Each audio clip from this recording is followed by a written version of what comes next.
I can't even believe I'm saying it. I used to be one of those guys, like food was everything. Right. Supplements were everything. I believe that. People are into grounding, that whole earth thing and all that shit. Right. I thought that was stupid hippie shit. Nope, it's actually 100% verifiable physics. The reason why I kind of scoffed and would play it down is because I was coming from that meathead biology place, which my head was in a lab. My head wasn't in nature. In the future, everything is going to be about light. Every single cellular process in your body can be modified by light frequencies. Somalians in the United States have the highest incidence of autism. That's because most of the Somalians live in Minnesota. Do you see the circadian mismatch there? They're meant to receive a certain amount of sunlight every single day. Now you put them in someplace cold, they're getting immunosuppressed, low vitamin D.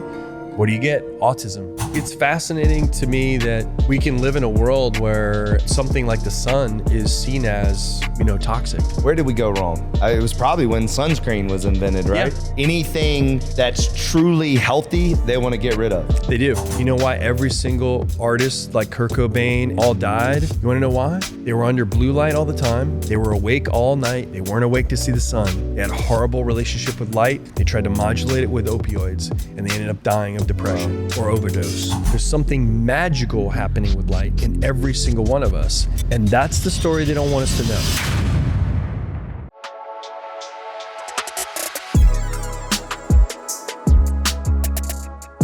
You were just talking about blue light and how it converts into glucose. Yeah, this is a mind-blowing moment. You started this out with. I know, man. I can't even believe I'm saying it, because I used to be one of those guys, like hard science, strength conditioning background. If it wasn't a ketogenic, or if it wasn't a carb cycling, or if it's your macros, then it wasn't affecting your body composition. I believe that. Yeah. Like food was everything. Right. Supplements were everything. Something you put inside. But what I really didn't understand, bro, is that the implications of, so it all starts with the mammals that basically are our ancestors, genetically speaking, that most of the models for clinical trials are performed on, furry little creatures, mouse or whatever, rat, mice, whatever. And those mammals, like all mammals, share with us a gene called POMC. And POMC is short for pro-opiomelanocortin. So pro-opio, meaning opioids like beta endorphin that you get from the sun, melano meaning melanin, and then cortin meaning cortisol. So this gene is responsible for the production of 6 peptides. And 2 peptides from that gene, one of them is called adrenocorticotropin, and adrenocorticotropin converts stress into cortisol, then cortisol into glucose via gluconeogenesis through the liver. The other peptide POMC creates is this stuff called corticotropin-like intermediate peptide. Basically, all that is a peptide that your pancreas produces, like an insulin secretagogue, that produces insulin. So if you've got glucose from stress, from cortisol, and you've got insulin, you got metabolism. All of that came from the last extinction event. The KT event that turned dinosaurs into chickens. Our ancestors, mammals that burrowed under the ground, you think you're having a hard work day. Like, you had to hide from dinosaurs for 40 million years, right? They're under the ground figuring out creative strategies on how to create metabolism, have energy, how to survive in the dark. And basically when UV light was blocked from that extinction event, food chain died. 70% of all life, plant or mammal or animal, died on the planet. And these creatures had to figure out a way to create energy and metabolism from nothing. And we live in a world today where there's so much abundance. And now blue light has emerged as a phenomena associated with mental disorders, psychiatric disorders, right? Sleep problems, melatonin and endocrine disruption. And when you say blue light, just so for the average listener out there, you're talking about screens, basically, right? Basically, yeah. So the light spectrum. Because we're all staring at screens all day long. 100%. It's all there, and basically the fundamental source of all life, whether it be through vegetative food, through the food chain of photosynthesis, through plants, everything is connected to the sun. I mean, if you eat beef exclusively, or if you're carnivore, you're eating an animal that exclusively gets its metabolism sourced from the sun, because it's eating grass.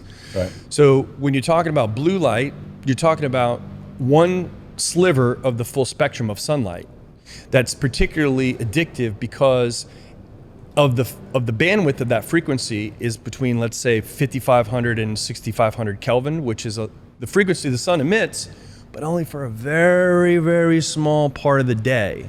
And there's this Nobel Prize award-winning science called circadian biology. And circadian biology dictates that every day the sun oscillates through its spectrum of light. Early morning light doesn't burn you, right? Because it's infrared. Right. In the middle of the day, you get burnt if you don't have a good tan, because ultraviolet light creates melanin, right? So you get a tan from that midday, but that's also the most stimulating light in terms of producing dopamine, producing awareness.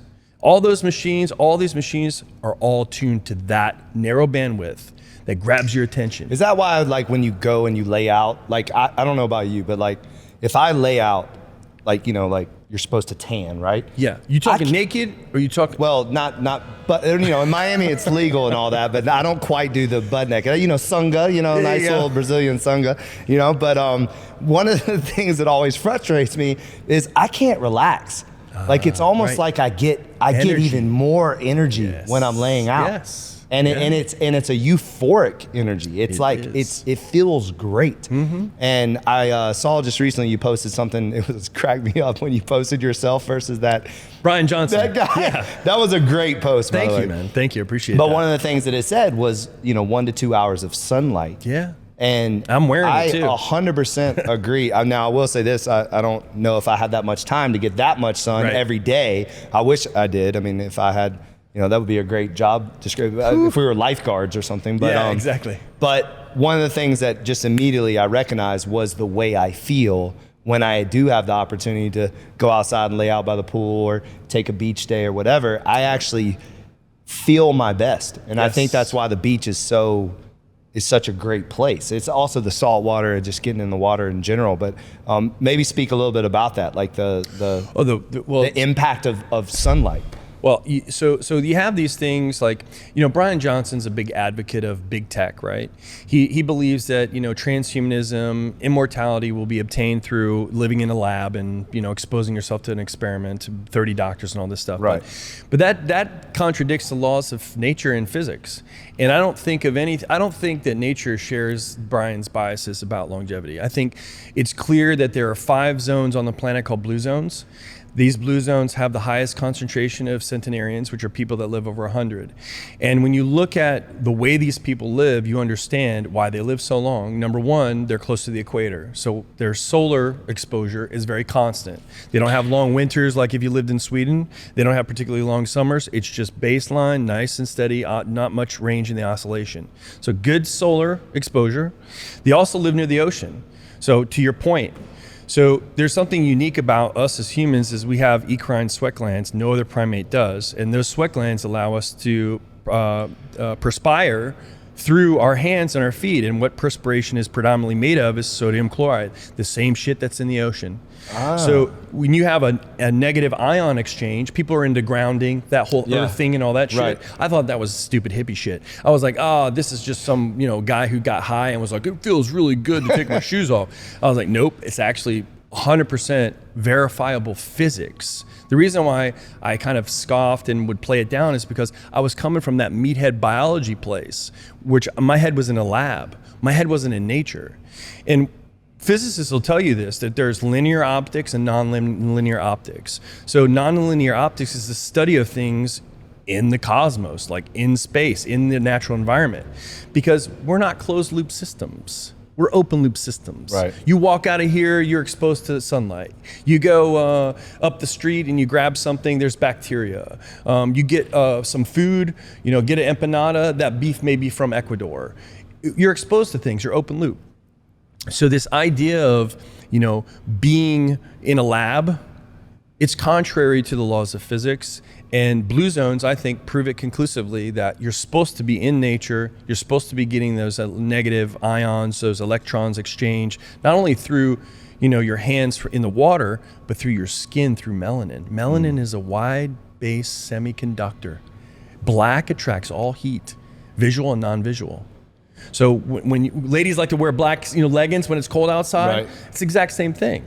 It's we produce a sheet of color called pigment, and it's melanin, and that melanin is actually converted to dopamine, It's converted to downstream to all the chemicals that make us feel good, make us creative. It's all light in a different chemical form, basically. So light is the most important thing. In the past 2 years, I've become a fanatic. All my house is, decked out in red lights. Yeah. It looks like some crazy freak show in there, but it's What's funny is, so today, actually, my wife asked me if we could get some red lights for the baby. So she's pregnant. Yeah. We're about to have a little girl. Thank you. Man. We have a little boy, but we're about to have a little girl, and she's read that if you keep the room red, yes, that it actually helps them, in their mood and everything. Absolutely. So it's very interesting. You said that though. Yeah. It's like the red light district at your house. Does it get a little freaky in there sometimes? All right. Sometimes it might. Because, you don't get that stark kind of disruption. What I have noticed is my sleep is way better. And if I have to turn on the light, I've actually noticed that I could be in a dream and wake up and have to do the business in the bathroom. And then I'll remember the dream. I'm still dreaming. Really? And then I go right back to bed, and it's like I pick up right where I left off. Whereas a bright light disrupts, the photoreceptors in your brain because you're just turning on midday light. It's just very interesting. That's very disruptive. Modern living is very disruptive, and I don't think tech has really caught up to that. And I think that's why the new update in iPhones gives you a red screen now.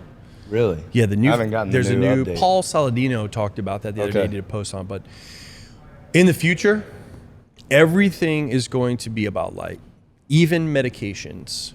Every single cellular process in your body can be modified, augmented, turned on and off by light frequencies. Are you familiar with methylene blue? Dude, methylene blue is like with red light. With red light. Yeah. That's how I start my day. Really? Yeah. So I do methylene blue, and then I do the red light, and that's how I start my day. What have you observed?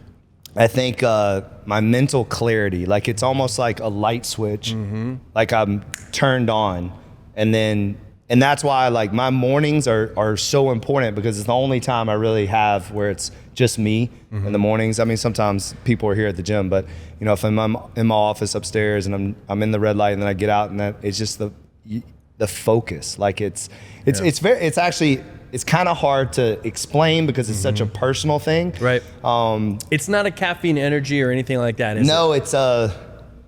It's a clarity. So for me, I'm the type of person that my mind is always racing. Like it's always thinking about the problems and not worrying, but right. like I should say the puzzles, not necessarily the problems, but the puzzles I'm having to solve throughout the day.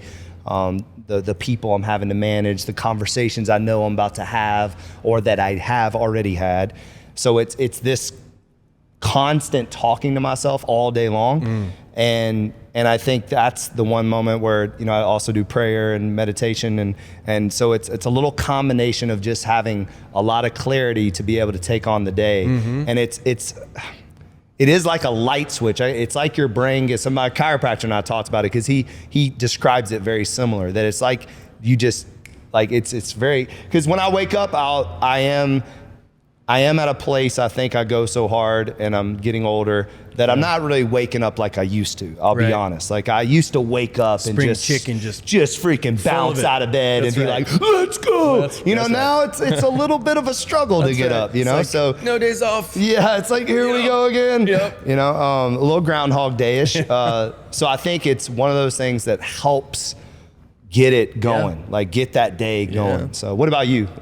Yeah, I don't use methylene blue yet. Okay. But actually, ironically, over 2 weeks, I've been looking at it and integrating it into my daily routine. Biohackers have talked about it in great length. And then when I really kind of meticulously want to look at medical research and papers, and it's outstanding, man. So I've done an IV too. Oh, that's amazing. So shout out real fast to the Osteopathic Center here in Miami. Yeah. Dr. Sean Goddard, or Christopher Goddard. Yeah. He goes by Sean. It's a long story, but he's been phenomenal. We do UBI, ozone, high dose vitamin C, nice. NAD plus. Yep. And then he introduced me to the methylene blue. Yeah. And another thing too, knock on wood, is I really believe it's a great immune booster too as well. Oh yeah. You very rarely get sick. Not that I ever really got sick a lot, but I mean, even as you know, nowadays, people constantly having sniffles or coughs or, like just something. And so it's helped me with that too as well. I'm a big believer in the NAD I do about once a week. And you talk about like, rocket that ship. stuff makes you want to, like while you're getting the IV, you're like, it's like, where's the wall I can run through? Yeah, and then you get done, and for about 2 hours, you feel like a Superman. Yeah, I would go lift after NAD, and I would be so sore the next day. I'd be like, dude, you got to relax, exactly, because you don't even realize, no limits. like, it's amazing. You feel like you're 10, 15 years younger. It's amazing what that does. So how old are you? I'm 50. All right, which you look like you're 38, so amazing. It, man. I would love to give us a little day in the life of what's your routine looking like. Yeah. So I have an 8-month-old. So I have 5 kids. So my most recent poor download. I love it. I have a beautiful little girl. Her name is Jasmine Rose. Jazzy was what I call her. So Jazzy usually is up about 5. She's got a solid circadian rhythm going on. So she's waking me up right before the sunrise. So depending on the morning, if I have time, we watch the sunrise together. Beautiful. So I film, I have my tripod set up. I zoom right in on the sun when I can see it. I live on the beach in Pompano, so I watch the sunrise with her. I get her in her little walker so she can run around. I make myself some kind of bulletproof coffee, just organic coffee. Okay. And then I have a list of nootropics that I take. I take sometimes bacopa, I take ginkgo, I take maca, mostly adaptogens that I'll take in the morning. Yeah. And then I'll have, my grass-fed heavy cream or my coconut oil in my coffee. And that's usually what I'll have until about, let's say, noon, maybe 1. And I've been doing the IF, intermittent fasting, for probably 8-9 years. Amazing. And it was the only thing, like when I was on the traditional bodybuilding, 5-6 meals a day, just the inflammation was killing me. It was like I could feel everything, injuries, and then as soon as I started fasting, immediately, boom, all that went away. So I would say I'm not calorie restricted, because when I do eat, I feast. I mean, I'll throw down burgers, I'll throw down whatever I want to eat, a ribeye, a tomahawk, whatever it is, I will eat, ubiquitous amounts of anything. Doesn't matter. I could have carbs. I don't give a shit, know. But I make sure that I'm pretty tight on that window. So I'm usually, kitchen's closed around 6. Kitchen's open around 12. Basically what I'm doing is I'm helping them run a few companies. I have sunglasses that block blue light. That's BioShield Optics. You can find them on Amazon. We have a nice Amazon store there.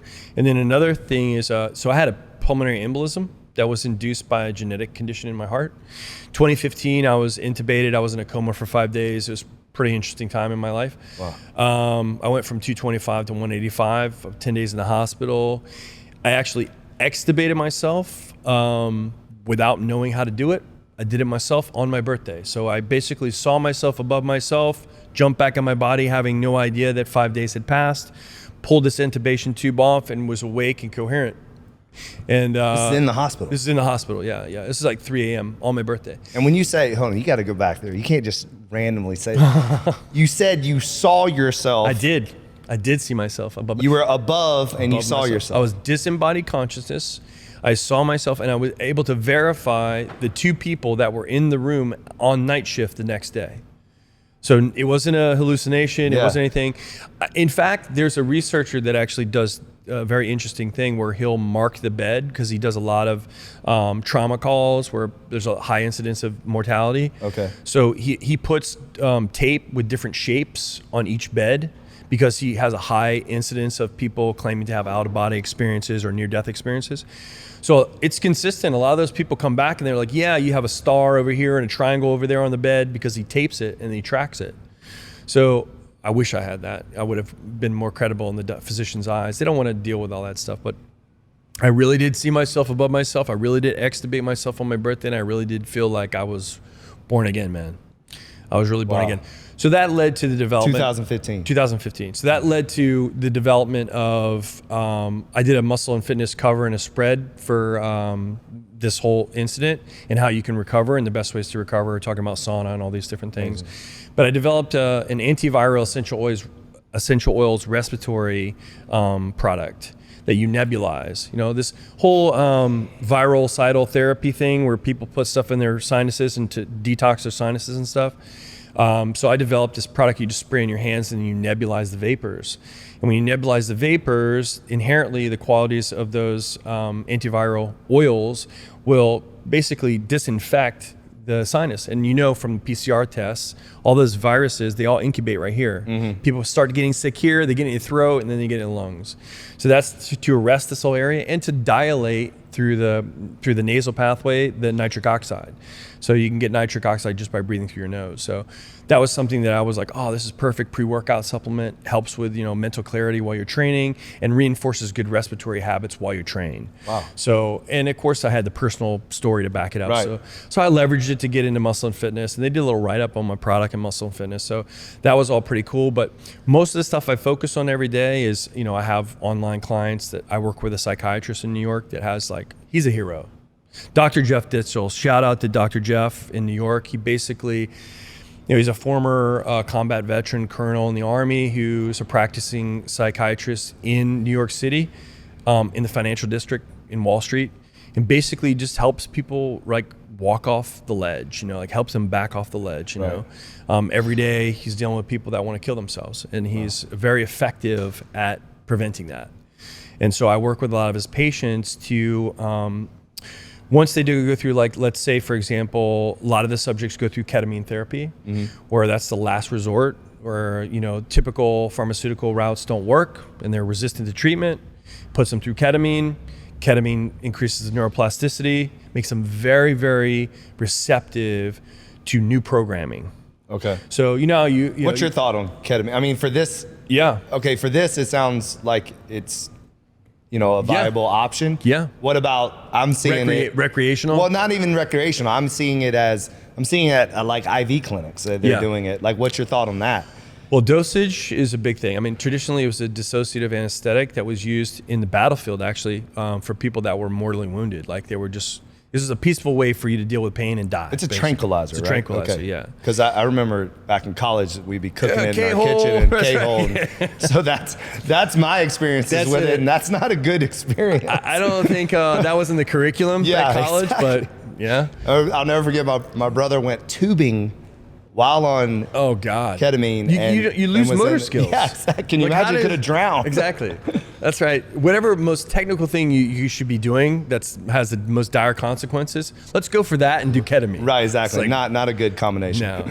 No, but I think ketamine in clinical settings is the literature is really strong on just producing more BDNF, brain-derived neurotrophic factors.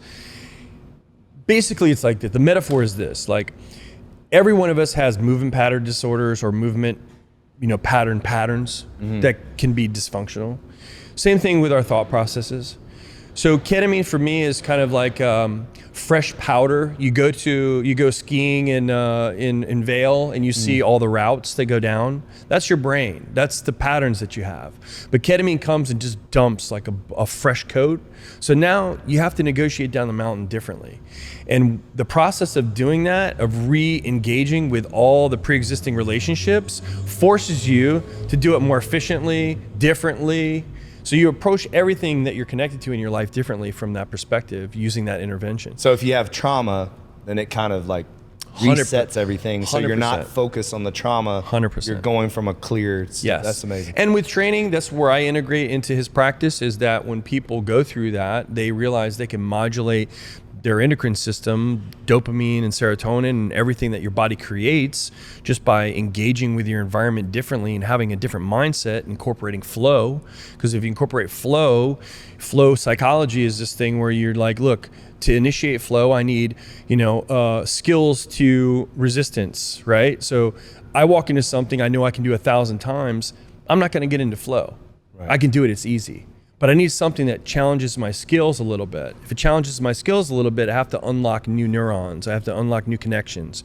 So then I have to get into this thing, what they call the transient hyperfrontality, which means what X game guys do when they pull off double backflips and stuff. Yeah. It's this is the first time he's ever done it. That's the kind of shit that you can get into when you've maximized flow. Is that the direst consequences, the highest risk, how do these people perform? And when you're talking about X Games as an example of flow, you're talking about something that's emerged in 30 years in human evolution. It's the greatest explosion in cognitive power ever. When we witnessed it, we see it, and it's like, we just say, well, that's some crazy shit. We're like, that's cool. Yeah, but it's a science. Yeah. Flow is a science. And so how I incorporate this kind of technique technically and every day with people is I go through workouts with them, man. It's just online coaching. It's just going, look, I know that you can't do a plank for 3 minutes, but guess what? Today you will. Surprise, surprise. And then what's next? Every day we're moving the goals, we're setting a new target, we're going beyond the threshold of what you perceive that you're capable of, and we keep progressing. And then what that does is the exponential effect of that, the Pareto effect, is long-term, everything in your life is enhanced through that process. And then all of a sudden you review everything and go, well, what else am I missing? What else can I do? Right. I mean, like you're killing it. You're doing it. Well, it's very interesting though that you're using fitness. So it's like this psychiatrist is a psychiatrist. Yeah. He's helping like set the brain, set the mental like back. And then you're taking that and then applying what I like to say is you're getting people comfortable getting uncomfortable. That's it. But then it's really interesting because I've always been a big believer that fitness is like our anchor. It's like something that if we do daily, it sets us up to be able to do anything. Because if we can do that suck or that hard thing first, whether it's the cold plunge or doing a pit class or doing one of your 3-minute planks or something like that, you're saying to yourself, I can do anything. And then you walk away and let's say, someone cuts you off in the street and then you can handle those situations. You have a tough interaction with an employee, you're able to handle these stresses that life brings because you've already put your body through stuff like in an ultimate way. So it's fascinating that you're doing it at such a high level with people that really, really need it. Because I mean, we're doing it too in this similar way, but it's like that's a powerful thing that you're doing. It would be something that for your business model, I think if maybe you could incorporate with the local kind of the IV clinics that administer ketamine. I mean, these people, once they go through that, not only is chronic pain and suicidality reduced, but their receptivity to change is very high. Their neuroplasticity is very present. So they're perfect candidates for like adjusting their lifestyle at that point. It sounds like it's like would you say they need to jump into something? Yes, absolutely. Because if they don't, then they could possibly fall back, right? Exactly. So you need to plug something in to occupy that energy because energy doesn't die, it just changes form. And if they don't plug it into something new, what do they find? What's familiar. They go back to what's familiar. We have a member that he's been coming just religiously, every morning, and one day I just pulled him aside. I was like, what gets you in here, man? And he said he was alcoholic for years, and that he has shifted. He's able to beat it. He went to a rehabilitation center for 6 months, was able to beat it, but then he said he knew that he needed something to replace it. Yeah. And that's why fitness has been like kind of his new addiction, which obviously is a better addiction than alcohol, right? Exactly. So, God, fitness is so addictive, isn't it? It's the most rewarding addiction I think anyone can engage in. Besides love, like loving a spouse or having a kid. Exactly. It's funny. I was just like literally about to say that. So for me, it almost like, does it do this to you though? Like when I'm working out, other than when I'm with my kids and with my family, but when I'm working out, solo or with someone or with a group or just working out in general, in any form, shape or fashion, it's literally that you're the happy is I don't really like the word happy, it's kind of like, it's transient. It's a little whatever, but euphoric almost. Like you just feel totally different than when you're not working out. Right. It's even hard to explain. It's like, like Arnold the Pump, like that, but it's for me, I'm my sharpest. Yes. When I'm working out, I feel like I'm the most empathetic, or if that might not be the right word, but like I feel gentle even when I'm working out. Like I'm able, like you could say anything at that moment. Also though, I'm the most like intense. Yeah. So it's like, it's crazy that you have all of you're basically, I guess what I'm trying to say, you're at your best. Yeah. Like, and especially right around, for me, it's like that 45-minute mark where you're, just in the flow, in the zone, and like you feel like you can do anything. Yeah. And it's an interesting, and I think that's why it is addictive, and I think that's why it can be such an anchor for your life. And really, it is medicine. Like it is the greatest medicine that, from, we're drugging everybody up, we're giving everybody all these things, when in actuality, if you could just go for walks, get in the sun, pick up a dumbbell, get into a class, get online training. Like, there's so much better routes. I agree, man. It's there's so much in our life that we can't control, and there's so much suffering that comes from believing that in those things that you can't control and focusing on those things you can't control. And the one thing you can control is the answer that gives you that peace of mind, which is just taking an hour and moving your body and doing your thing for 1 hour. You can control that. Yep. But that's the cure to the ailment that is the 95% of my life I can't control, and it's being dictated to me. And how many people refuse to do that 1 hour? That would solve that problem. It's the one opportunity you have to take control of your life and your emotions and your feelings, everything. I call it, and I think I might be stealing this from my pastor, but it's the worry and the waiting. Like, what I mean by that is, like, if you sit there and worry and just don't get up and move, then you're missing out on what's on the other side of the doing. Like it's a decision to move. Yeah. Like, and oftentimes we are waiting for this motivation or this, something to pull us into the gym or into the whatever we decide to do to change our lives. But like, sometimes you have to just do it. Right. And then once you're there, like I love it when people say, like, just show up to the gym. Yes. Just show up. You don't have to have a plan. You don't have to, just walk in, and then the rest will take care of itself. And it might not be the first day you walk in. You might walk in and walk on the treadmill for 10 minutes and then leave. But if you keep doing it every single day, and especially if you do it in an environment like this, because you're going to get help. And a lot of places in Miami, there's so many places in Miami that people are there to serve you, to help you, to make you better, to be there for you, to hold you accountable, to be that motivation. But at the end of the day, you have to make the decision to show up for yourself. Like, it's a decision. And we say here, discipline over motivation. You have to make a choice every single day that you have decided to become better. Every single day, regardless of the circumstances, because you're not going to feel like it every single day. Right. Me and you, we do not wake up. Everybody thinks that me and you wake up like, like they think we're like superheroes, we're brushing off our abs and we're flexing in the mirror. And like, no, like sometimes I wake up and I can barely walk, So I was just seeing my physical therapist today, and I've got tennis elbow and this jam. But it accumulates. Yeah, but I'm not going to stop. Right. And I know that in that movement, on the other side of that is freedom. And it's freedom for me. I think that people miss out on this. It's this.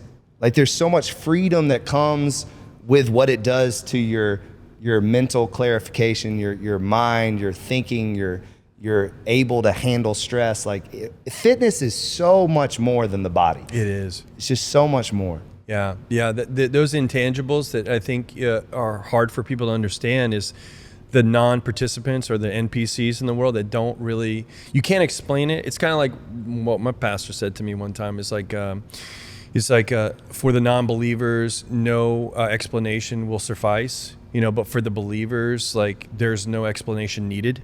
Right. It's like, because you're involved in the process of it. And that answers all the questions. Like, that's the thing. Questions are good, like post involvement, post exertion, post experience. But too many people are armchair questioners, and without the action to see for yourself. You got to see for yourself. And once you see for yourself, then you can figure out the questions along the way. Yeah. But it's like, just throw yourself in there. And they might be answered by the doing. Most of the time, aren't they? Right. I mean, I believe in my life, that's true. That's the case. That there's a clarity, there's an autotelic, they use this term autotelic, which means it's just kind of like, it feels good knowing that the clarity emerges from the action. Like, you don't have to have all the answers, but the clarity is revealed to you through the efforts. And I think that's a beautiful thing. It's almost magical. It is. I always say, you don't know what you don't know. That's it. You don't know unless you try. That's it. It's like, what's that one quote, it's the decision to try. It's just try it. Yes. See what happens. Yeah, when they told me like, I have crooked teeth and, I've got an extra nipple here like Mark Wahlberg, it's not a nipple, it looks like it, but it's a little spot. An extra nipple. And my Are you an alien? My Come on, ex-wife was like, "You never be a fitness guy. You're not going to be on a magazine cover." And then, we broke up because of that. And then I said, "No, I'm going to do it." And then at 35, I landed my first cover. And when I was figuring this whole thing, what you're talking about, how providence, just kind of circumstances, just like change things that you can't even comprehend, just all of a sudden just manifest magically because you've taken that step. And I think that's the beauty in life, when you can become in love with the possibilities of what could happen if you just try, if you just show up, if you just suspend all your disbelief and all the questions and everything and just show up and give it a good effort, like where that will lead you to. Effort and hard work.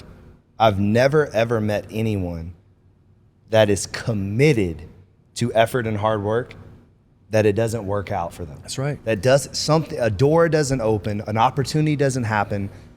But I'm telling you, like, there's so many people that are just waiting for, the universe to give them, Right. I'm just gonna be, and it's gonna happen. That's right. And that's not life. That's right. Life is about getting in the game. You have to get in the game. You gotta play. Yeah. And then obviously from that, something's gonna happen. Yes. So yeah, and that, I think every individual has a unique kind of special gift to give the world, and the burden of, let's say, being called to produce that gift is in the crosshairs every day of action and non-action. And that eventually when the doors of opportunity close, and then the regret of knowing that you had this gift and then realizing when it's too late, then that becomes what we experience as people that are depressed or live unfulfilled lives or just are lost. There's lost souls out there. yeah. What's that book, Amber, that I told you to read recently?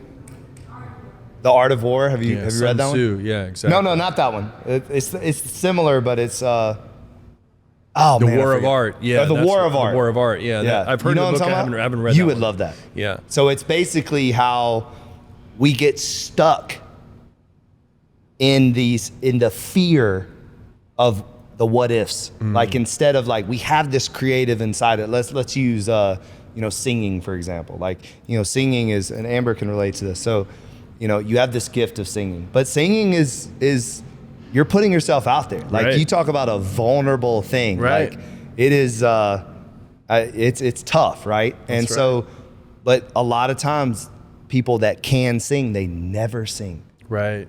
And they only sing, say, in their shower on their own, but they never step out because it's so horrifying. It's so scary. But what if, but what if, you know what I mean? Right. What if you could just put down that fear and just show up for yourself and see what happens on the other side of that faith of taking, saying, you know what, who cares?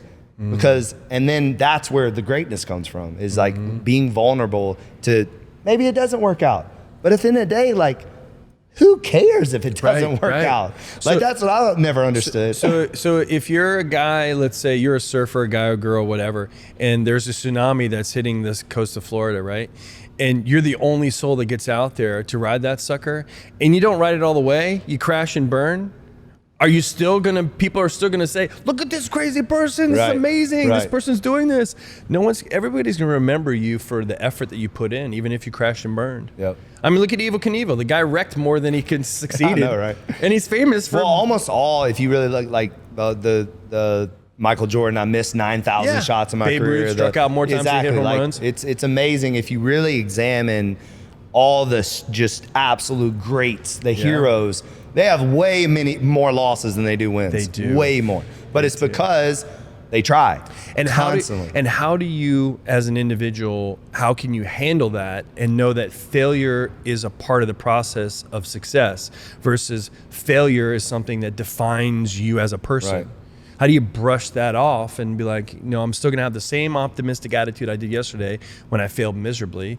I learned from it. I'm going to change. But you know what? I may fail again too today.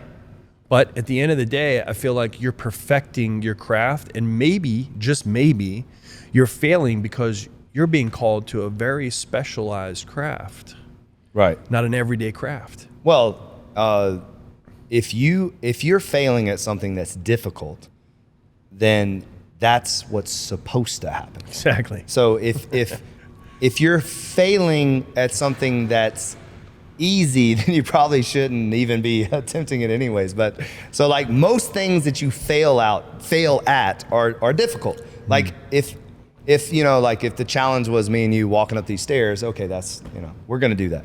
But if the challenge is walking up those stairs for 24 hours, okay, now we're talking about something. Like Right. it's all in what you're trying to attempt. And I think that many people sell themselves short on what they're capable of. And I see greatness in so many people on the other side of effort. And no one's greatness is ever found on the couch, or no one's greatness is ever found in their procrastination, in their pausing of trying to do something great. So, I wish more people would just take risks, take chances on themselves. Like give yourself a little bit more credit, because I meet people every day that are so gifted in their own way, Yeah. Do you think that the human capacity, kind of like muscle can atrophy, right? Muscle can hypertrophy. If you don't use it, you lose it. Let's say if I hired a personal trainer to do all my exercises for me, would I get the benefit of it? No. So I think there's a lot of people that suffer from this, the idea of other people's ideas, and the capacity for their own imagination to really see themselves and see what they can truly imagine for themselves is atrophied. And the quick fix for that is just find an idea of someone else doing something, because that's someone else has done it, I can do it too. Right. Where the real hard path is to go, no, I know myself well enough. I'm going to look myself into what I'm supposed to be doing with my life. And yeah, the vision may change along the way, because your life changes, your capacity to do things changes. Like I used to be able to, walking lunge 225 and squat 405. I would never do that now. It's a bad idea for me. Right. I've had to adjust my life based on my evaluation of my capacity to do things in the stages. And some people don't age gracefully for that. Some people like to push really hard when, look, I'm an advocate for that blue zone mentality of like, look, lifestyle plays a factor, and I don't want to pull mitochondria out of my brain and my heart just so that I can be a big, jack, strong guy. There's no longevity there. My physical therapist today, we were literally talking exactly like this. So because to your point, I'm 46. In my 20s, I was doing all kinds of crazy stuff. Crazy. I was 240 pounds and just massive and lifting crazy and running and hitting. And, I played college football. So just tons of crazy stuff. And then you still feel 25, like you feel 25 on the inside, your heart, your head, but your body is not the same. It's just not the same. So I've noticed now that I am making wiser decisions in the gym. And I told him that the main reason I show up every single day for myself in the gym is for my brain. It's for my creative. It's for my stress. It's not for the strength and the six pack. It's a byproduct. Like that's just secondary. And I feel like I still look good and I can maintain that, but I don't have to. The ego is not there. Is what I'm trying to say. Like ego lifting, ego running, all that stuff.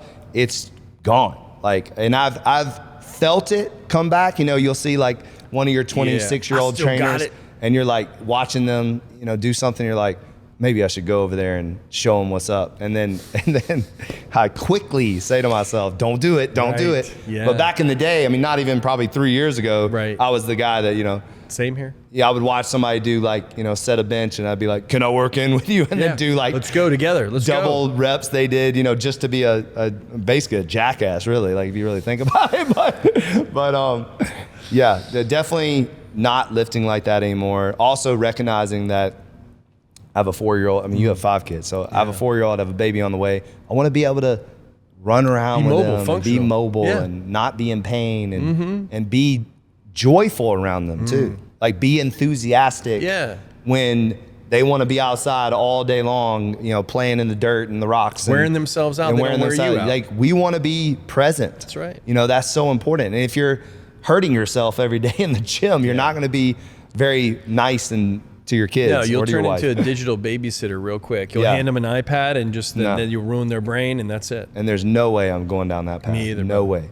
Absolutely, I refuse. Yep. I absolutely. My brother raises his kids the same way. None of them have phones, and we can't do that. We've got to get back to the playing in the leaves and the you know, getting dirty and running around, and it's just we have to. I don't know what it is, but modern humans have a unconscious perhaps bias towards nature. Don't like being outside as much, you know, especially city dwellers. Modern ophthalmology and dermatology would tell you the sun causes cancer. So, I mean, I did a social experiment the other day. I was walking on the beach and it was only 9 a.m. So it's not like you're getting a lot of UV light. It's more infrared. So I counted 30 people. 27 of them had sunglasses on and Bluetooth in their head. It's like you're getting Bluetooth through your brain because those two devices, they talk to each other. So they're sending a signal through your brain. And you're blocking out your skin. You're wondering why you're getting burned, right? Because you're getting an incorrect diminished signal into your eyes. Your eyes is what controls the expression of all this stuff. So it's like you're getting this disruption here, right? And then you're getting, you know, sun, and your body's like, wait. You're burning because the signal you're getting in your eyes is half. So are basically. you saying you're better off not wearing sunglasses? Better off not wearing sunglasses. Yeah. What about those type of glasses? Oh, Is these that are just good for or no? these are just for blue light blocking. Okay. These are just All right. for if I'm on a laptop, which I was on a laptop with Cam that you met, or if I'm on my phone, absolutely, those are the ones to go to. But if you're out on the beach, you go no sunglasses. No sunglasses at all. And you know, people say, well, you know, I'm northern latitude, right? And that's where it gets muddy. Because you can talk about circadian biology and you can talk about light and everything, but it's very subject to each case, each individual, because each individual is subject to the hundreds of thousands of years that they evolved at a certain place on the planet. Before planes, trains, and automobiles, like this is the question that's interesting to me that I ask a lot of people is like, why is it, and if you can explain this, then you understand what I'm talking about. Why is it that sub-Saharan Africans, Kenyans, Ethiopians, Ugandans win every single medal event when it comes to long distance running and marathons? The Boston Marathon, New York Marathon, they always win. Caucasian has never done it. And why is it that the world's strongest man has never been won by a sub-Saharan or any melanated person ever? If you understand I never even thought of this. the thermodynamic givens that those two humans, and this is the thing, chimps share 99% of our DNA, but chimps look like chimps. There's no Brian Shaw chimps. Right. And there's no, you know, Usain Bolt chimps. Right. So what is responsible? Why are humans so sensitive in adapting to their environments? And why does the environment create such unique thermodynamic properties in someone who's, let's say, Thor, you know, from Iceland, right? When you understand that, like, blue light causes sugar, right? You can also understand how northern latitude people, in the absence of sun and long winter days, were able to create metabolic heat from cold. Cold thermogenesis creates more mitochondria in the brown fat. You have more mitochondrial machinery.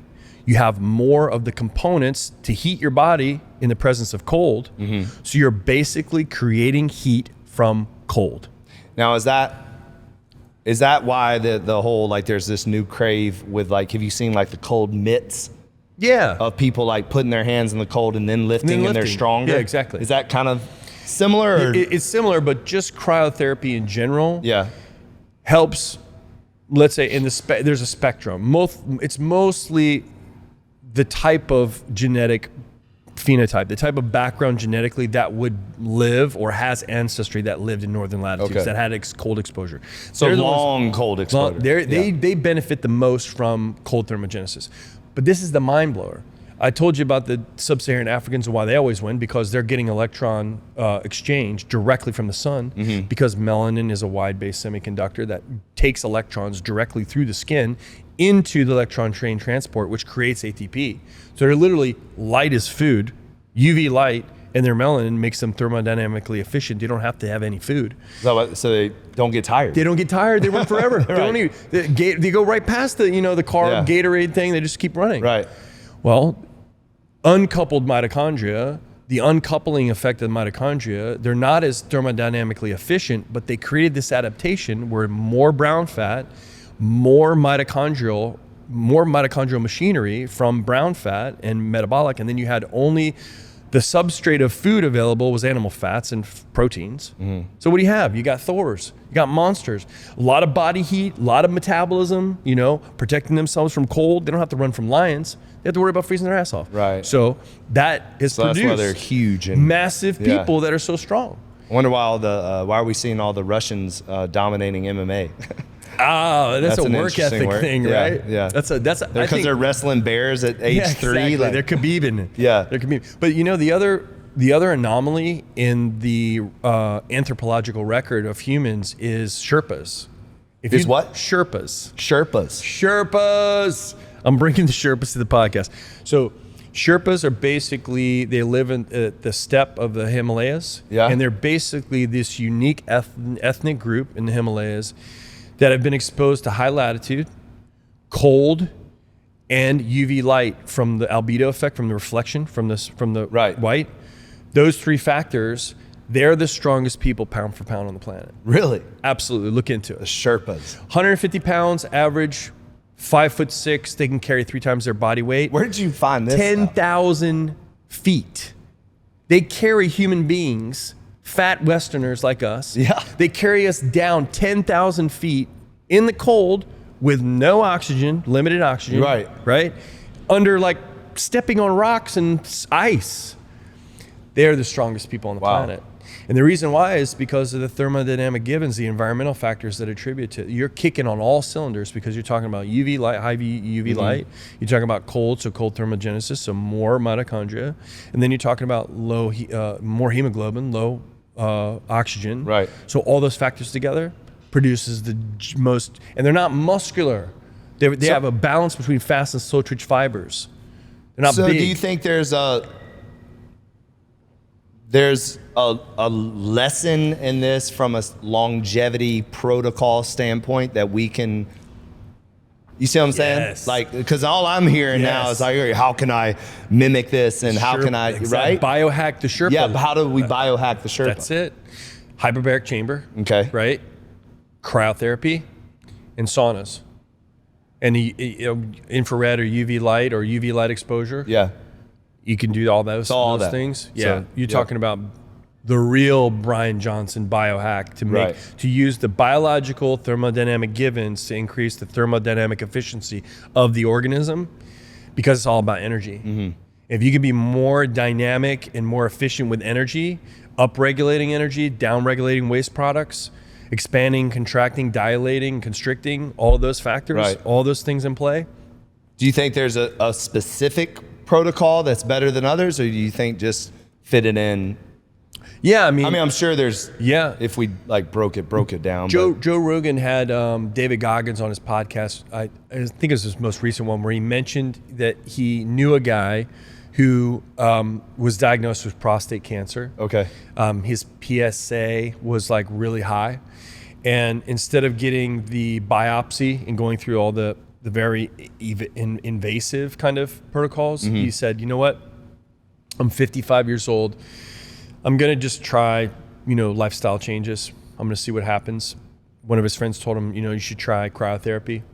So basically, he did cryotherapy first. Then he worked out. Then he went in the sauna. And he fasted during that time. So daily? That was his routine. That was his routine, 5 days a week. His PSA went to 0. His growth hormone went up 1,300%. Oh, I did hear about this. Yeah, I remember. His testosterone is a 28-year-old, 30-year-old. He's like, What an annoying thing to have to do this protocol, because now I have, forever boners. I can't control this thing. It's like I'm an 18-year-old now. And I think that there's something to that. I think that there's something to upregulating the mitochondria through the brown fat adipose tissue, through cold therapy. Then you're having to warm your body up in the workout. So you're burning more calories from fat, right? Because if you're on this kind of keto or intermittent fasting, you're burning, you got ketones going on, you're burning more fat calories because you raised your BMR because you're cold. Now you're hitting it from the other angle where you're working out. So you're exercising muscle.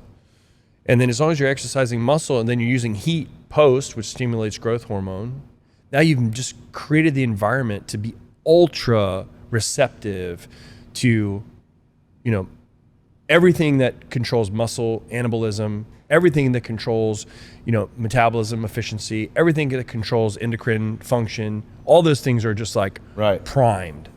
So I think that would be in here a game changer. You drop that. Well, we have so all right. So if y'all write this down, all right. So you're supposed to show up to Legacy, get in the cold plunge first. Once you get out, go straight into a pit class. Do the pit class. Then after the pit class, we're going straight into the sauna. Then after the sauna, you can go eat. That's it. Yeah, let's say if you did 3 minutes, or is it nitrogen, liquid nitrogen cooled? No, ours is a real deal cold plunge, so 36 degrees. Okay, perfect. Yeah. So you get in the water. Yeah. You're in the water, and you're talking about 5 minutes mostly, right? 3 to 5 minutes, yes, so 3 to 5 minutes, you're in there. Then you do a 30, 40-minute HIIT class. Yep. Right? And then you're in the sauna 20 minutes. That's perfect. Yeah. You're talking about an hour in and out. Right. Like anybody can do that. And what's amazing about this protocol is it's kind of like the EBs, those electrostim things that are big, right? Yep. What you're in essence doing is you're stimulating contraction, max contraction, as if you were under max exertion, but you're not impacting the joint. This is similar. Interesting. So you're manipulating all the factors to benefit, to make your work harder. You're doing less work, but because you have all these other factors contributing to making your work harder, you don't have to. You just have to do less time. The intensity has to be high, right? But it's short duration, high intensity. Yeah. But then you got all these other metabolic and thermodynamic factors. It's making everything more efficient. That's it. And it's making your time more efficient. Absolutely. That's one of the things that people struggle with is like, oh, I don't have the time to do all this stuff. And you'd be surprised. Well, we just helped you. You get out of that cold plunge and you got all that dopamine, like more than cocaine. You're like, oh, I got time, baby. Right. Yeah, exactly. Exactly. Yeah, I love this kind of stuff. This kind of biohacking stuff with just producing results and like radical changes in body composition. And then in turn, what you see long-term, as the studies support, is a diminishment in all-cause mortality. Yes. So that's another I've seen Huberman kind of like break all that down. Yeah, exactly. Yeah. All those guys understand. Like, imagine, putting these things together, procuring these different upsales from a business perspective, but these services specific to the client. Right. You're manipulating these different thermodynamic things that are all about our natural environment that turn on and off genes, and just specifically targeting this person for what they want to do. I work out for mental clarity and I want less inflammation. Great. Here's your protocol. Right. Boom. Yeah. Or I just want to get big. I want to hypertrophy my muscles. I want to get big. I'm 25 years old. I wanted to play ball and I missed my physique, whatever. You can just procure all those things systematically. Right. Just boom, boom, boom, boom, boom, boom. Yep. And dude, you talk about like that. You don't need steroids. No. You don't need steroids. Well, you don't especially need at 25, exactly. You definitely don't need steroids. You definitely don't. God, I know. I was 240 all natural. Trust me, you don't need. Yeah, you don't need steroids. Yeah, hang around some 300-pound guys, and then you realize you don't need them. Yeah, we just had a bunch of dudes here, just lifting, man. Yeah, getting after. There's other humans out there, isn't there? It's pretty amazing, right? It is. Yeah, I've worked with some impressive individuals. That's crazy, right? It's incredible. It's incredible. And they attribute. And they just keep getting bigger and faster and stronger. They attribute all of that to genetics. I'm like, that only tells you part of the story. Mm-hmm.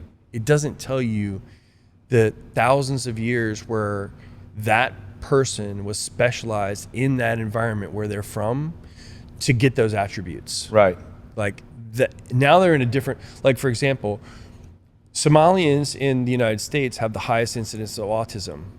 That's because most of the Somalians live in Minnesota.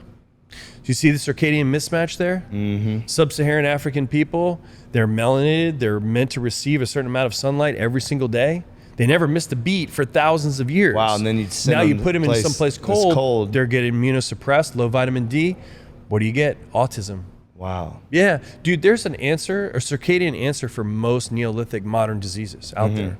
Cancer included, atherosclerosis, all of it. And it's crazy how like sunlight could cure most of the things. Yeah.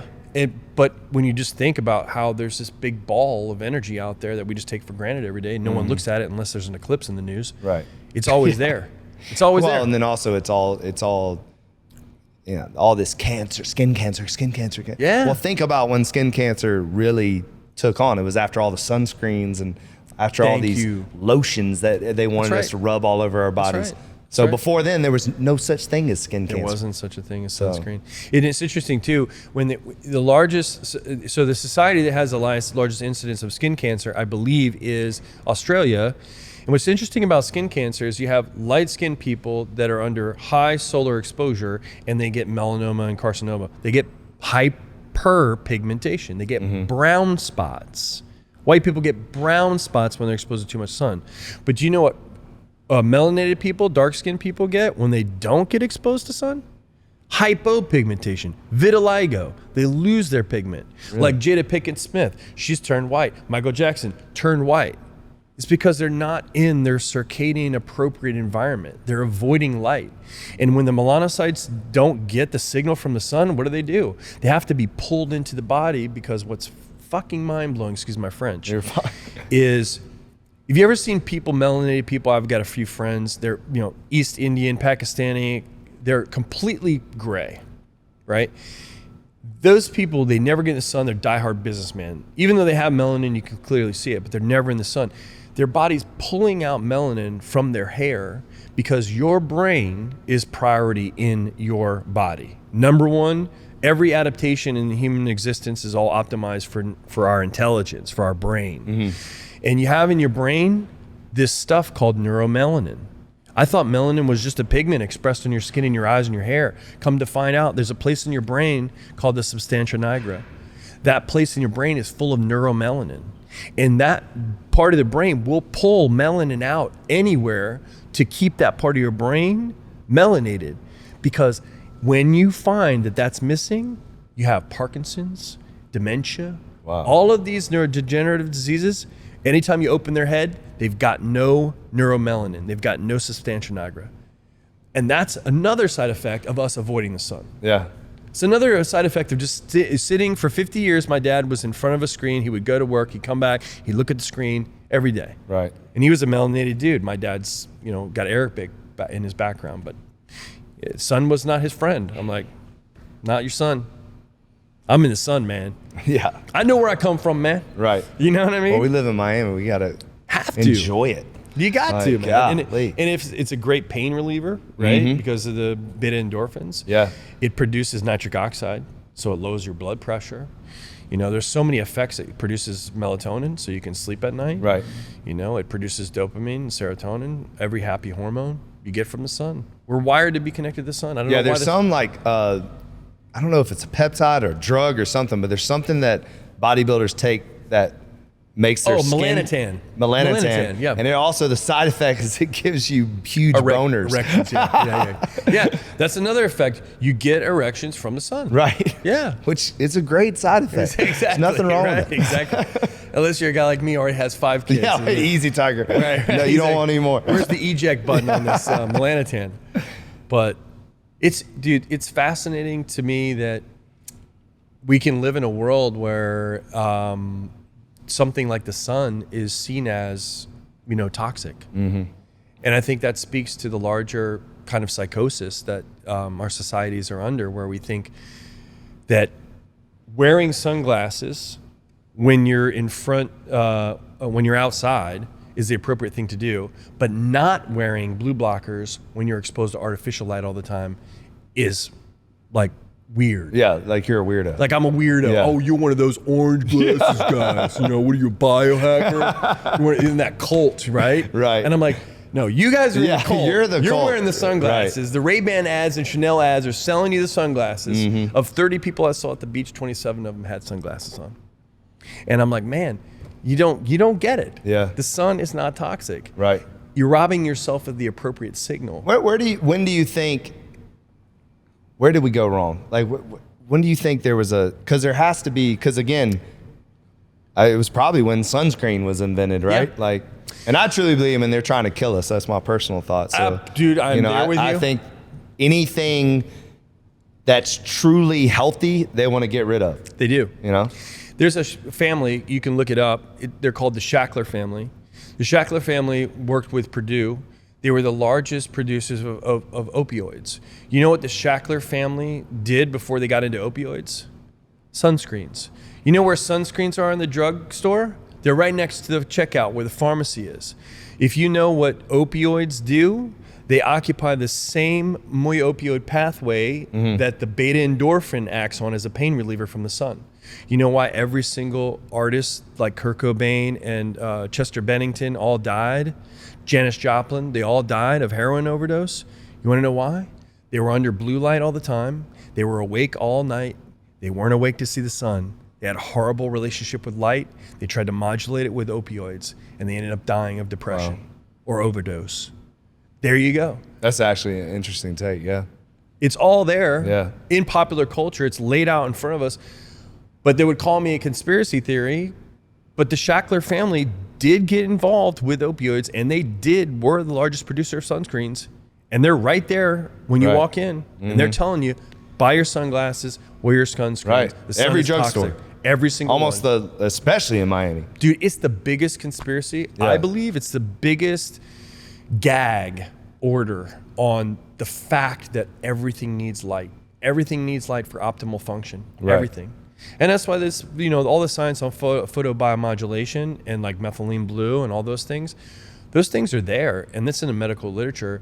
And because you can't make money off of light, of selling sunlight. Exactly. Oh, I mean, everything is money. Like, if it doesn't make money, it doesn't make sense. That's right. A lot of people out there. So that's right. We're offending the powers that be who rely on the model for drugs. And when I told you that, all of the clinical trials that are performed on all those lab creatures to produce all these pharmaceuticals are basically performed under blue light. And I just shared with you that POMC is the gene that allows all mammals to create glucose from stress. And you're not screening for lights when you do these experiments. You're taking creatures out of their natural habitat in a lab, you're controlling the lab setting, but you're using blue light. Right. It's like, how accurate is any of that? I don't think it's, I think it's just a solution for a problem that they created in a controlled setting, and we're in a controlled setting. Right. I think moving forward, transparency is a prerequisite for there to be a peaceful transition into any kind of future. If you're talking about CBDCs or the financial system, or you're talking about whatever system they were trying to create, smart cities or whatever it is, they're gonna have to be completely transparent. Well, I think in my opinion, they made a big mistake with the whole COVID thing. Yeah, I did too. Because what they did was they really opened our eyes. Yeah, they did. To what they were trying to accomplish, and they, in my opinion, they failed at it. I think they got some people, but for the most part, people like ourselves, I don't know about you, but one thing that I immediately did when that happened was, I've never read so much in my life. I was like, all right, something is off here. Something is not right. Shutting down our businesses, telling us not to go in the sun, locking us up, and don't do this, don't do that. Something's weird. Wear a mask, all this stuff. I was like, something's up. So I literally you can ask my wife. I mean, I had a glass of wine and the computer, and I was just reading literature after literature. Forget the daggum name of the website. NIH, something like the that. NIH, the CDC website. And what's fascinating to me is everything they were telling us that we weren't supposed to do, all of it was right in front of our faces, if you're willing to read a 178-page, article or research paper, what have you. And it was all counter, like it was the opposite of what they were saying. Contradiction, so it was a contradiction. Yeah, I was like, wait a minute. You have 70 years of research on this, like like vitamin C. Like all of a sudden, they didn't want us to do high dose vitamin C. Right. Like that's bad. Like all of a sudden, they didn't want us to take vitamin D. That was bad. But yet there's research that shows how great it is and how good it is for you. It was very bizarre, very bizarre. And it's like, okay, then you have to go down these rabbit holes of why. Yeah. Like, why are they doing this? And I think 4 years, almost 5 years later, we're at a point now where if you really have your own thought, your own critical thinking, you have a family to protect, you have a business to protect, you have people that rely on you. If you're in any kind of leadership role, it is your duty to do research, because, you know, I was in a position where I had 2,000 something members looking at me like, what are we doing now? What do we, you know? Right. And I didn't want to be somebody giving out information that I didn't feel strongly about. And then you have this thing called faith, right? Like, I found it very interesting that it says in the Bible, do not fear 365 times. Mm-hmm. Do not be afraid. Mm-hmm. I'm pretty sure that's in there for a reason. Yeah. So why are we running around scared to death of something? You know, why are we not having true faith? Like true faith. And putting our faith in God and not putting our faith in man. And so, again, just I agree with you. I think we're in a position right now of light. We can be the light of the world. The light can actually make us healthier. Yes. I think that, and we're stronger. And we're stronger because of it. So there's that whole full circle moment, right? Yes. And I 100% agree with you. 100% well, I mean, to your point. So I was in a discussion, pretty heated discussion. I didn't intend for it to be, but I think he got a little bit of Trump derangement syndrome, which I'm not a political guy at all. I'm able to look at, you know, the political landscape and not be attached to any of it because I'm more about policy than I am about personality. Right. But I got into this discussion, and basically he's an atheist, and he's a big Richard Dawkins and Sam Harris guy, which if you know Richard Dawkins and Sam Harris, I mean, these guys are beautiful rationalists, right? They have very compelling intellectual arguments on why everything that is a completely random process, right? And we as humans have to ascribe meaning to it because we're so psychologically frail that if we don't ascribe meaning or God or some purpose to all this, then we will just crack psychologically. And I said to him, I said, well, I can agree with you to a degree, but I proposed to him, I said, look, this is my case for God. And of course, and I can't prove, me as empirically, I'm talking scientifically, I can't prove that God exists empirically, scientifically. But you can't prove he doesn't exist empirically and scientifically. So we're at a conundrum. So what I said was, the plausibility and likelihood of God existing, I don't even have to get into the Bible, which I would love to, but I know you're not going to listen to it. Right. But I would say, look how the food chain operates. Look how consciousness has evolved on the planet. And what I mean by that is that you can take every organism from the bottom of the food chain up, and every organism that feeds on the organism beneath it in the food chain has a level of awareness. Ants have a level of awareness, right? Birds have a level of awareness, and bees have they all have a level of awareness. And the only place where they overlap, there's the individual species overlap, is usually when one is consuming the other, right? Because the one that's getting consumed can't really see the thing that's looking at it that has the skills to eat it. So, but the skills of that organism become acutely better over time. So it learns, look, you know, like I use the example of, you know, there's some antelope that are, you know, talking amongst each other like, you know, I think I saw the cheetah. And they're like, man, you're full of shit, man. No one sees a cheetah. What are you talking about? The cheetahs don't exist. And he's like, well, if you did see the cheetah and got away, you were the lucky guy. That was the conspiracy theorist, because every other antelope was a cheetah's lunch. Right. They didn't live to tell the story. Right. So that's my point with how consciousness or awareness, our ability to communicate it, has a slight overlap. And you could, in human phenomena, you could call that as paranormal ghosts, angels, right? Supernatural. That's what we call it. But I say, if you look at that food chain, how intelligence and energy stacks up on each other, right? And then it goes all the way up to me and my little 8-month-old daughter, who has a level of awareness, right? And her level of awareness at this point is not so good. She pulls stuff off the countertop onto her head, right? Except for this other being, her dad, enters into her awareness and protects her from her lack of awareness. Right. Now, if that's the way nature is built, and that's the way energy works and consciousness evolves, then why would somebody like a Richard Dawkins or a Sam Harris or anybody who's an atheist think that it wouldn't exist outside of our awareness? That's something that would enter into your space that's out of your awareness every day, could save your ass when you make a mistake. It happens every single day. Right. And there's no rational explanation for it. And they'll dismiss it arrogantly, I believe. They'll dismiss it as, well, it's just pure randomness. There's no meaning there. But that goes against the laws of nature and the laws of physics and the laws in which all things have been created by. And then what really blew his mind, and I said to him, have you ever heard about panspermia? And he was like, no. And I was like, well, that is the theory proposed by physicists that say, astrophysicists that say that big chunks of rock that hit planets called asteroids, right, have within them a matrix of bacteria and DNA that's cryogenized, that's frozen in time. And when it hits the atmosphere, like the way a sperm and an egg create life, all that bacteria that hits the earth and warms up creates the soup that we call now life.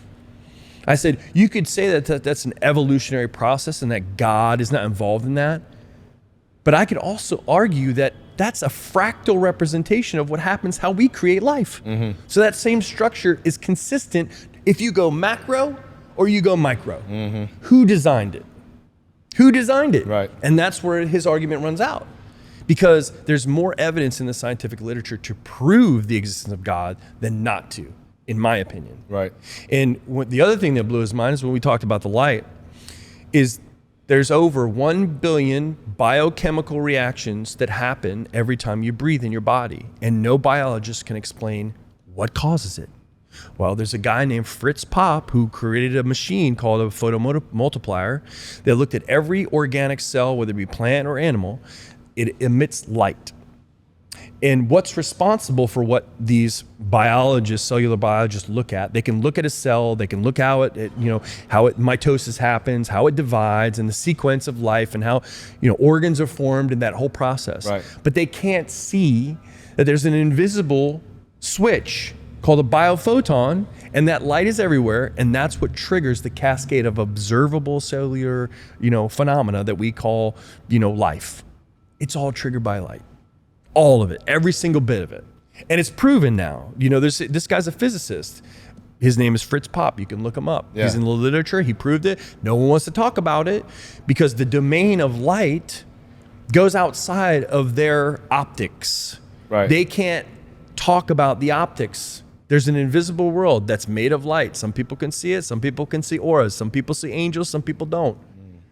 But who is science to say that it's not plausible when it's absolutely plausible? Definitely. And it aligns with the laws of thermodynamics. It aligns with the laws of physics. And physics is the big daddy stuff, man.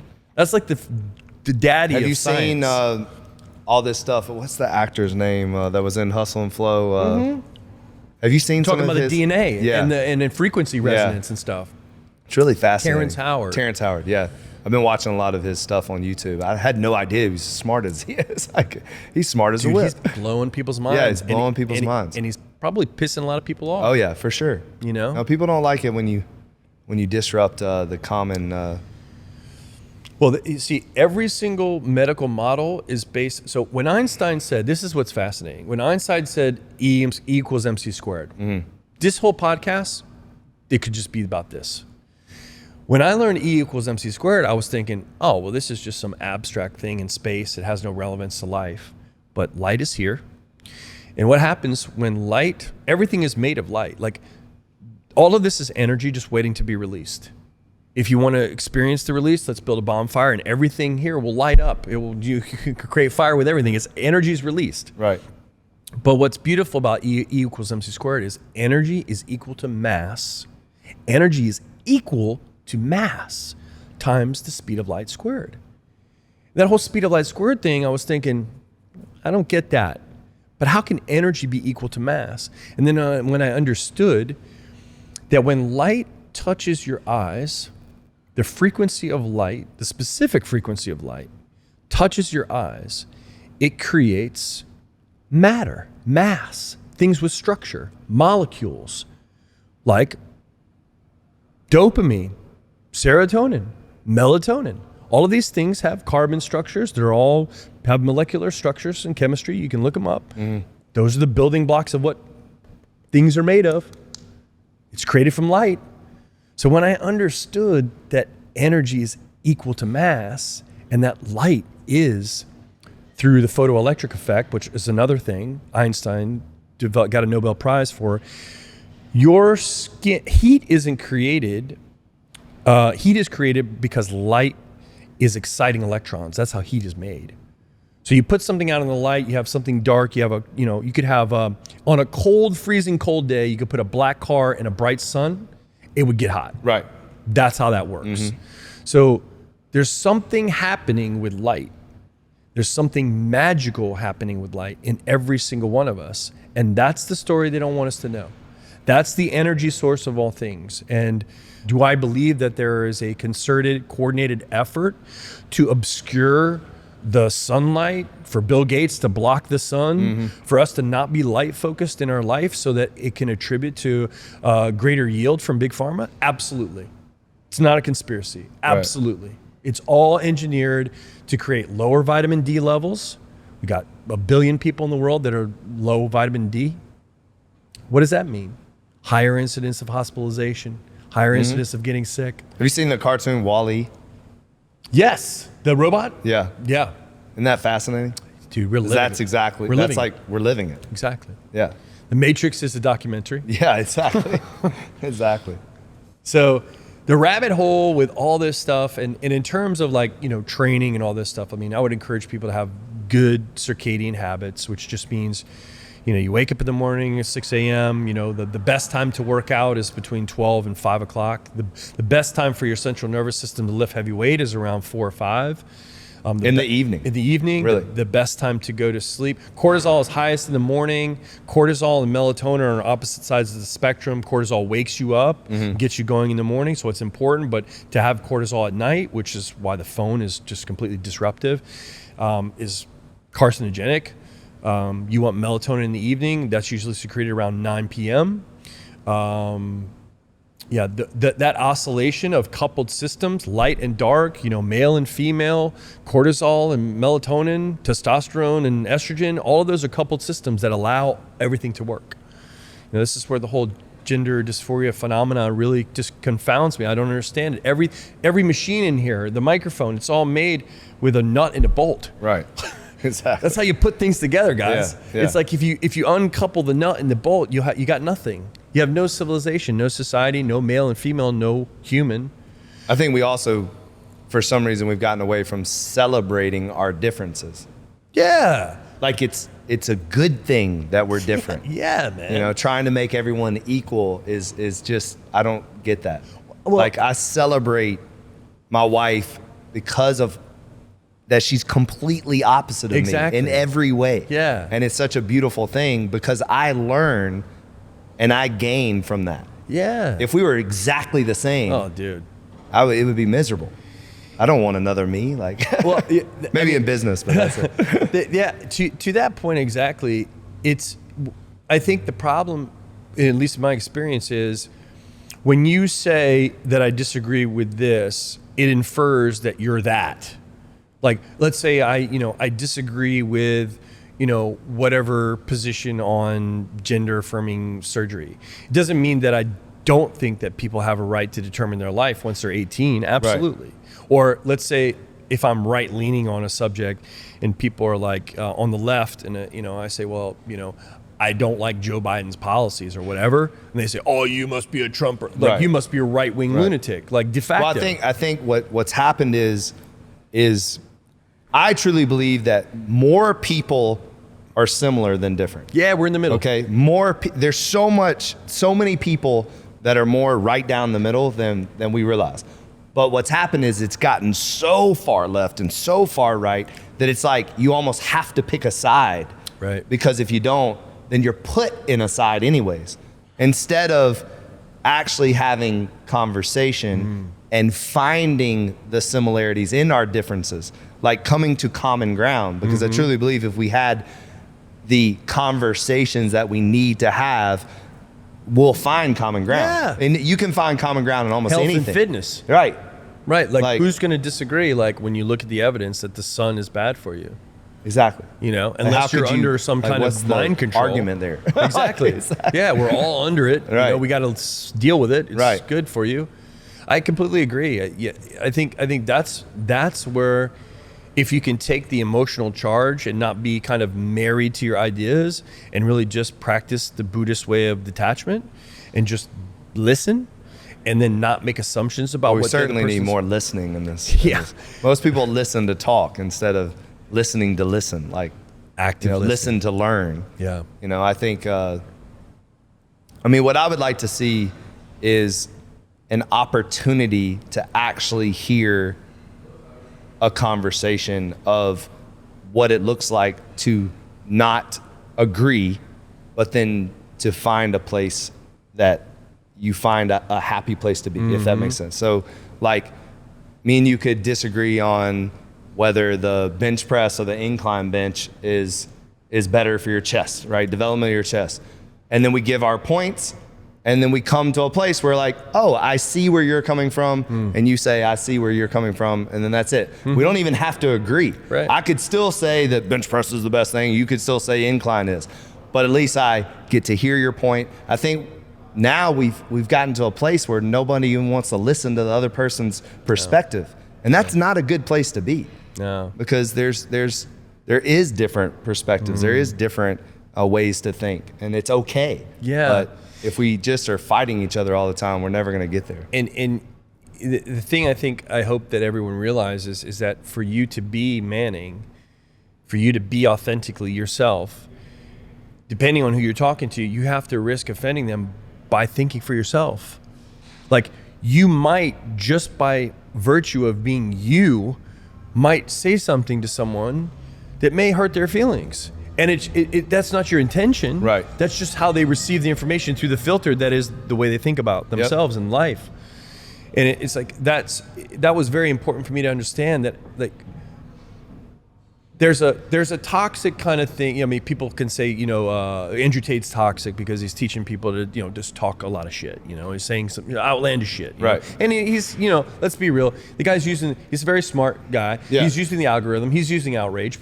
People on the right or the left or wherever they are on the spectrum, they're going to, repost his message because he says ridiculous stuff. Right. And it's controversial. And so he's using that. But, in the spectrum of that, like if we were to sit down and say, look, I'm going to be authentically myself, and for you to understand where I'm coming from, I have to risk offending you by being me. Right. And that's your choice to be offended by what I'm saying. Or if you'd like to discuss it more, like, why do I think that way? Why have I had that position? Because typically, Manning, at this stage of the game, we've thought about a lot of our opinions. Like we've revised the way we thought about everything. Right. Right. So it's not this thing of like, it's a narrative that's just an ideological kind of talking point that we're just saying over and over again. Like I was there, I was in college, I would go to the news, I'd be like, yeah, Iraq's bad because, well, I don't care if they don't have weapons of mass destruction, we should bomb them anyway. Right, It's right. like, I was there, right? But then you learn and you learn what drives who controls the levers of information, and you go, more than likely, this is about money and who stands the most to gain.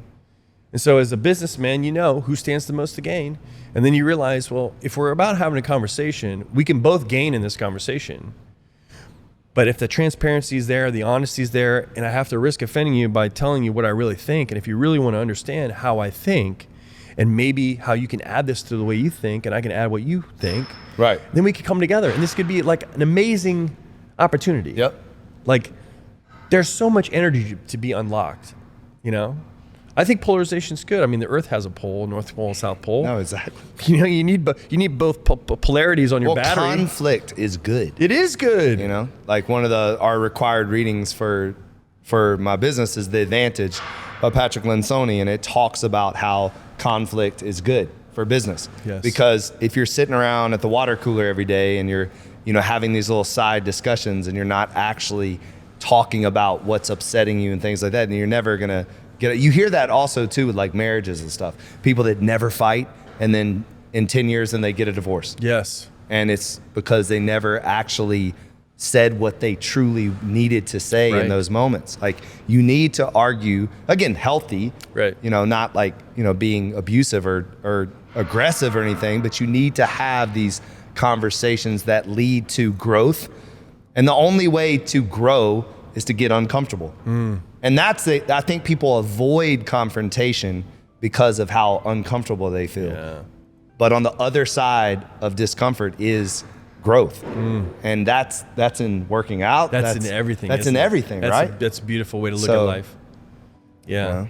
Yeah. So that's the thing, is like anybody who's gone through like trauma, or you're out there and you believe that there's, you know, debilitating factors that have been written in stone into your life, and you think that these things are prohibitive in terms of your personal growth or achieving what you want.